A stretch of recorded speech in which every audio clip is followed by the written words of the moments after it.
Did you know the Hajj rituals you see today, the walking, the stoning, the sacrifice, all began over 4,000 years ago with one man and his family in a barren desert? This isn't just a pilgrimage, it's a journey through the legacy of Prophet Ibrahim, peace be upon him. He lived a life of struggle, from standing against idol worship to being thrown into a fire to reaching old age with no children. Then came a miracle. Ismail, peace be upon him, was born, a symbol of hope, love, and answered dua. But not long after, Allah gave him a test no parent could imagine. Sacrifice your son with your own hands.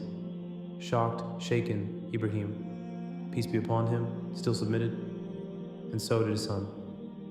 As he placed the knife to Ismail's neck, Allah replaced him with a ram, and the test was passed. This moment is the reason Muslims still sacrifice an animal during Hajj and Eid. But the trials didn't end there. Earlier, Allah commanded him to leave his wife, Hajar, and baby Ismail in the empty desert of Makkah with no food or water. Alone and desperate, Hajar ran between the hills of Safa and Marwa, searching for help, until Angel Jibril struck the earth, and Zamzam, water burst forth. That running between the hills, it's now a ritual every pilgrim repeats, called Sa'i. Years later, Ibrahim returned, and with Ismail, peace be upon them, built the Kaaba, the house of Allah. Then Allah told him, call the people to Hajj, and even though there was no one in sight, he obeyed. Today, that call is answered by millions from every corner of the world.